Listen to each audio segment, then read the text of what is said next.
Today's video is an example of two of the worst scenarios that could happen while in the ocean, combined into one terrifying incident. Being shipwrecked in the middle of the ocean, combined with seeing your friends being eaten by sharks, knowing you're about to be next. Hit that like button and subscribe right now. This is the terrifying shipwrecked shark attack of Ray Boundy. Welcome to Final Affliction.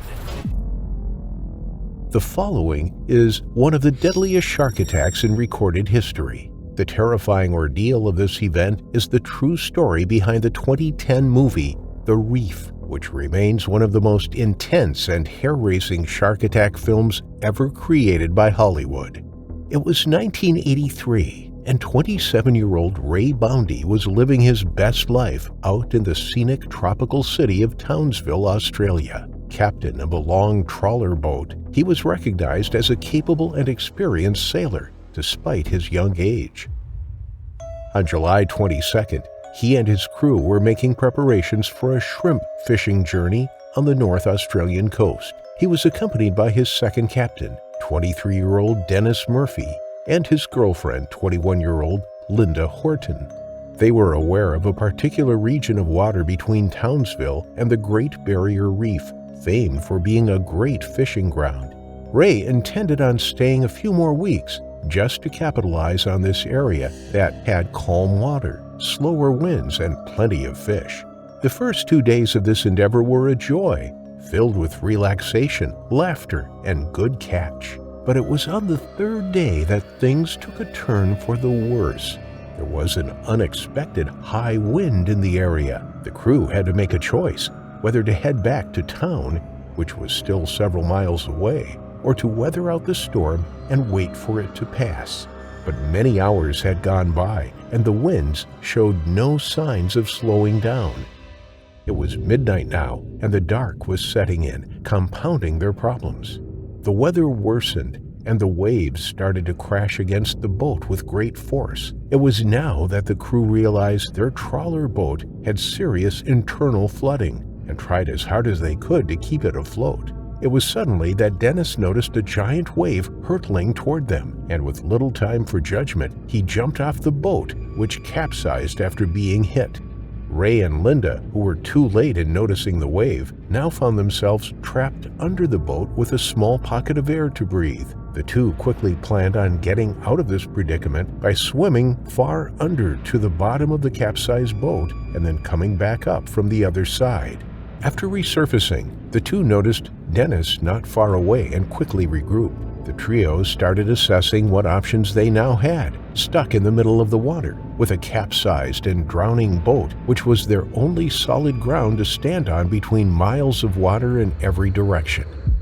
In this distress and confusion, a few hours passed. They were now breathless, tired, and cold. It was Monday, and Ray calculated where they were based on his coordinates. He realized they were at least 95 kilometers from Townsville and 45 kilometers from the closest coral islands. It was obvious that swimming all the way to either side was extremely difficult, but the group quickly realized they didn't have much of a choice. The sinking ship would soon disappear, and they had a few minutes to salvage some things from it before it went down. And so they gathered some items from the shipwreck, tied them together with ropes, and got a surfboard to act as some form of support in the turbulent water. It was a flimsy, makeshift solution, but it was all they had for the 45-kilometer journey to the islands. With no access to drinking water, bearing the scorching heat of daytime, and the grueling physical exertion of constant swimming made them breathless, thirsty, and drained of energy. But they knew the only way was either forward or eventually down into the water. These were prime fishing waters, and this meant that humans weren't the only ones looking to catch them. Sharks were a regular visitor to this area, and encounters with curious sharks was a dangerous, real possibility. An entire day off swimming had passed, and the crew were still at least 30 kilometers from land. Night was now setting in, and the dark quickly engulfed their sight. Then there was some commotion in the water. It wasn't any of the crew. The trio froze and tried not to make sudden movements. They saw a fin in the water, not far from where they were. It was a shark. They didn't know what else to do but to remain still, afloat, and quiet, in hopes that it swims away after a casual encounter. Dennis and Linda were visibly frightened. Their heartbeats were racing and they couldn't control the fear and adrenaline rush. Ray tried to comfort them by whispering how rare shark attacks were and that the curious sharks usually leave humans alone if left unprovoked. At this point, their makeshift life raft had now broken up, and each one of them was now in possession of a small piece that was keeping them afloat. Tiger sharks are only the second largest after great whites, and their size and jaw strength make them one of the most formidable marine predators. They can weigh up to 2,000 pounds, and both their lower and upper jaws have inward-facing teeth, allowing for them to grip and chew off anything or anyone unlucky enough to get in their grip. All of a sudden, Ray felt the touch of the enormous shark beneath him. There was little Ray could do. It was soon after that the shark circled back and bit him on his knee. Ray kicked it with as much force as he could muster, which made the shark relent and swim off. But the shark now had tasted blood, and they knew it was coming back. Panic had now set in, and no one was quiet anymore. All three were now screaming and splashing in the water, desperate for respite from the shark. They were trying frantically to scare off or outrun it, but to no avail. Every time they heard a splash back in the distance, they'd turn their heads, anticipating the shark's comeback. It was hard to spot it underwater. The pitch dark favored the shark and put the helpless crew at a stark disadvantage. It broke the water once again, then just as swiftly disappeared back under. Suddenly, Dennis let out a loud scream in agony. "It's got my leg! The bastard's got my leg!" Ray shouted from afar, imploring Dennis to try kicking it again, but it didn't work as well as it did last time. But now the shark had come to feast and was unwilling to relent or let go of Dennis. Ray and Linda looked on in horror, helpless as Dennis got pulled under and above the water several times before letting go. He was incapacitated and in extreme pain. The water surrounding him resembled a pool of blood, and it was obvious that he was losing blood fast.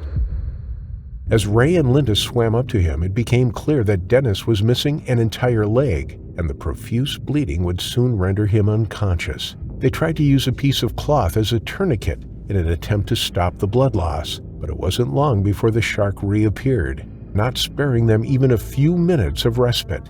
Dennis now realized that he could not be saved and that it was best to let himself become the shark's bait, to buy Linda and Ray enough time to escape. Dennis shouted at them to leave without him, and so they started swimming in the opposite direction. There was little time to process the emotion or the gravity of Dennis's sacrifice. All they knew in the moment was that they had to get to safety or his sacrifice would be in vain. They turn around and look at Dennis one last time before he's finally pulled under, never to be seen again. Linda, unable to hold back her emotions, let out cries of helplessness.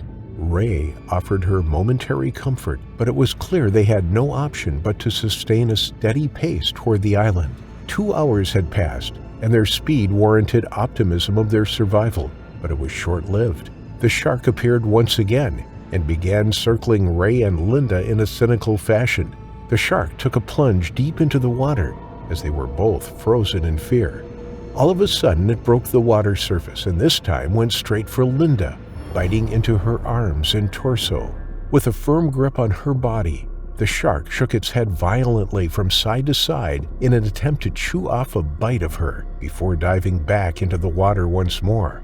All that was heard from Linda was a light squeal. Her death was swift but painful and in a state of terror. Everything fell dead silent for a moment. Ray was terrified into cold inaction, still trying to fathom the gravity of losing his girlfriend. He then turned around and swam as fast as he could toward the stone reef. His fight and flight response kicked in, and he finally got close to it after a day of swimming. It was a few hundred meters away from shore that the shark resurfaced once again. But Ray noticed an approaching big wave and was able to catch it, using its speed and height to create distance from the shark. He was finally thrown onto the reef, exhausted and severely traumatized. He finally let his emotions go and started to process what had just happened. 27-year-old Ray was discovered the next day at 10 a.m. by an Australian Air Force rescue chopper that had been searching for the crew since they went missing after the storm. Ray went on to become captain of more boats and lived his life as a fisherman. He was never able to fully recuperate from the intense psychological trauma from the nightmare incident, and for long suffered anxiety and PTSD after those grueling 36 hours in the summer of 1983, the day he lost his girlfriend and best friend, narrowly escaping his own terrifying final affliction.